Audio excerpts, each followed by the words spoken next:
Bonjour à toutes, bonjour à tous. C'est pour moi un plaisir de vous retrouver pour un nouveau journal sur 8 Mont Blanc. Voici les titres qui font l'actualité de ce jeudi 23 janvier 2023. On débutera ce journal avec de l'innovation. Ski Mojo, l'exosquelette au Savoyard destiné aux adeptes de la glisse, a choisi de recentrer ses activités dans le département. Leur production est désormais assurée à plus de 60% dans le bassin annécien, une stratégie accompagnée par la région. Nous le verrons. Et puis focus ce soir sur un savoir-faire bien particulier. Nous vous proposerons de découvrir Benoît Badin, le seul vinaigrier de notre territoire. Bénéficiant de la proximité de nombreux producteurs de matières premières, il a choisi d'installer son activité au cœur du vignoble de Savoie. Manon Toiti l'a rencontré. Arrivé sur le marché il y a quelques années déjà, l'exosquelette baptisé Ski Mojo recentre aujourd'hui sa production sur Annecy. Produit phare de l'entreprise au Savoyard Jacksport, l'outil poursuit donc sa conquête de nombreux clients. Une stratégie soutenue et accompagnée par la région Rhône-Alpes au travers de son plan montagne. Des subventions qui permettent notamment de développer le travail inclusif. En effet, le Ski Mojo est désormais produit à 60% dans les ateliers de l'ADTP local. C'est un reportage d'Olivier Fourny. Le Ski Mojo, c'est un modèle d'exosquelette destiné à soulager l'effort des skieurs. Une invention anglaise importée en France à partir de 2014 par Jacksport, une entreprise de Thonon-les-Bains. En 2021, devant l'ampleur du succès dans la région, ils décident de racheter la marque et le brevet. La suite logique était de rapatrier la production sur le territoire. C'est maintenant chose faite grâce entre autres à la subvention accordée par la région Auvergne-Rhône-Alpes. La subvention, ou en tout cas l'aide de la région, nous a permis de le faire malgré la crise Covid. C'est-à-dire malgré le fait qu'on se soit pris une année quand même très difficile pour les professionnels de la montagne, on avait cet objectif, on voulait le faire, et l'aide de la région nous a permis vraiment d'atteindre notre objectif, relocaliser ici, en Haute-Savoie, et également dans un autre atelier en Isère. C'était auparavant fabriqué en Angleterre, ça nous semblait un petit peu idiot, on voulait que ça soit fabriqué au plus près du lieu où il est utilisé. 330 000 €, c'est la hauteur de l'aide allouée par la région, soit 50% de l'investissement du projet de relocalisation de la société. Un soutien conséquent pour un produit qui gagne encore à se faire connaître. C'est un produit niche, Ski Mojo, mais alors d'abord c'est une genouillère pour le ski qui permet de skier plus longtemps, certes, qui est adaptée si vous voulez au sport de montagne, mais demain, grâce à la recherche et à l'innovation, c'est une entreprise qui va aller vers d'autres types d'exosquelettes et notamment d'exosquelettes pour d'autres métiers, notamment en lien avec les vendanges ou des choses comme ça. L'autre intérêt de la région, c'est le fait que l'entreprise fasse appel pour l'assemblage de ses produits à l'ADTP, une structure sociale et solidaire qui facilite l'accès à l'emploi aux personnes en situation de handicap. L'assemblage de Ski Mojo est un assemblage à plusieurs pièces, donc avec une certaine complexité. Cette complexité apporte aux personnes en situation de handicap un développement cognitif, donc un développement sur leur polyvalence, sur leurs compétences, qui va plus loin que ce qu'on peut faire d'habitude. Donc ce développement-là nous permet vraiment d'assurer notre mission de médico-social, d'accompagnement par le travail. Avec ses 20 000 utilisateurs et une croissance de 70% en moyenne par an, Ski Mojo espère bien atteindre son objectif de 7 000 pièces vendues l'année prochaine. Et tant que nous sommes dans le monde des sports d'hiver, l'Observatoire des stations de montagne vient de publier ce jeudi l'estimation de remplissage prévisionnel pour les vacances d'hiver 2023 dans les stations françaises. Du 4 février au 3 mars prochain, les hébergements touristiques devraient donc être remplis à 72%. Un chiffre de très bon augure, quasiment similaire à l'hiver 2022 qui avait été synonyme de record de fréquentation dans de nombreuses destinations françaises, tout massif confondu. Dans un tout autre domaine, le saviez-vous, la France est le 9e producteur de pois chiches dans le monde. Ce petit légume sec a conquis le cœur de 2 entrepreneurs installés en Savoie.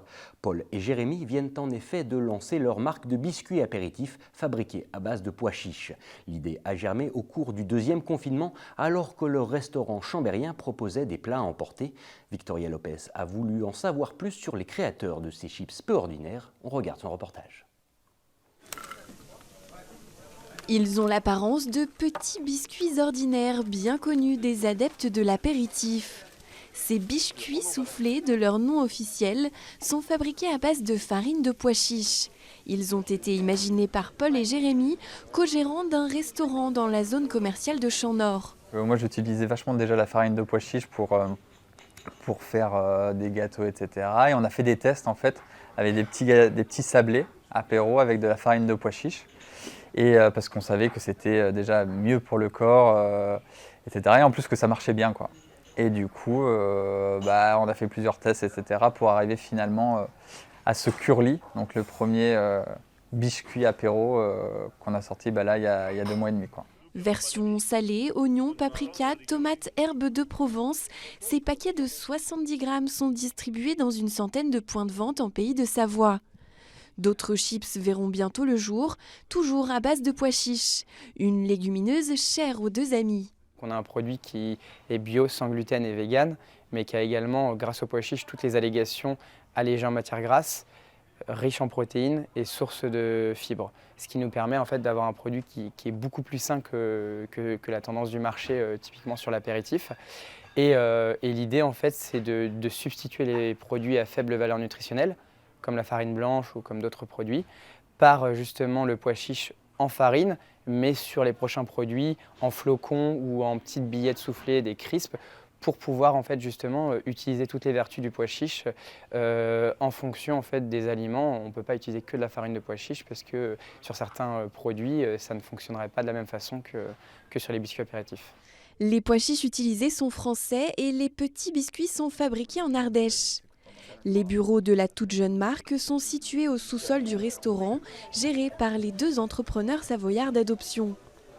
Leur brasserie et leur marque illustrent bien leur flexitarisme, un mode d'alimentation principalement végétarien, mais incluant occasionnellement de la viande et du poisson.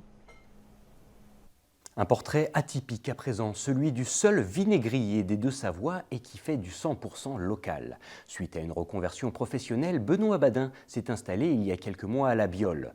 Il récupère son vin auprès des producteurs locaux et le transforme en vinaigre.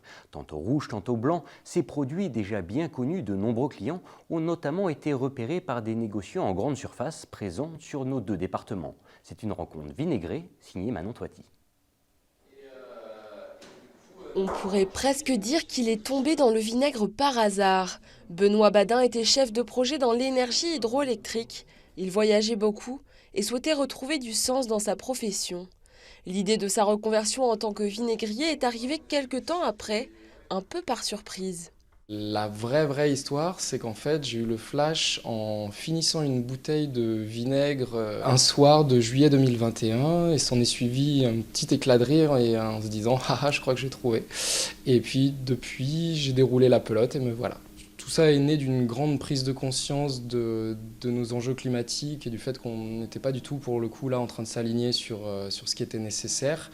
Et indépendamment de l'intérêt de ce travail, j'ai eu besoin de me remettre effectivement à quelque chose de plus en ligne avec mes valeurs, avec ce projet-là, oui. Depuis plusieurs mois, il produit son vinaigre dans son atelier à La Biole. Benoît a tout appris sur le tas. Grâce à ses connaissances en chimie, il vérifie la qualité de sa production avec des méthodes d'un autre temps. Alors, cette partie, c'est une partie de contrôle qualité, je dirais. Je suis en train de m'assurer que le vinaigre que je produis est à 6 degrés d'acidité, ce qui est une norme réglementaire pour le vinaigre de vin. Il faut compter au moins 3 mois pour avoir un produit fini. Et c'est dans une pièce chauffée que la magie opère. Les tonneaux abritent une mer de vinaigre et Benoît ajoute du vin petit à petit pour la nourrir. Il a fait le choix de ne travailler qu'avec des produits locaux. Le vinaigre est produit avec des vins que je vais chercher dans un rayon de 30 km. On est un peu au carrefour des différents vignobles, donc ça c'est parfait. Et après, cette matière première est locale et on a vocation à ce que notre produit se vende également localement, puisque ce qui nous intéresse, c'est surtout d'essayer d'être dans les cuisines des Deux-Savoies, je dirais, entre Annecy et Chambéry. Et pour rester local, ses premiers clients sont à 50 mètres de chez lui. Ce restaurateur travaille avec des produits de la région et quand on lui a dit qu'il pouvait même trouver du vinaigre à côté de chez lui, il a sauté sur l'occasion. C'est juste une évidence en fait. Ça me paraît juste normal de travailler comme ça, quoi. Il y a de très bonnes choses, très bons producteurs, très bons produits aux alentours. Pourquoi aller voir ailleurs en fait? Benoît, il est à peine 50 mètres du restaurant. Donc voilà, on peut travailler avec vraiment des vinaigres locaux. C'est vrai qu'avant, c'est mon père qui me les filait, les fins de bouteille, il les laissait macérer, tout ça. Mais c'est vrai que ça, c'est quand même une autre qualité. Il y a vraiment un savoir-faire derrière.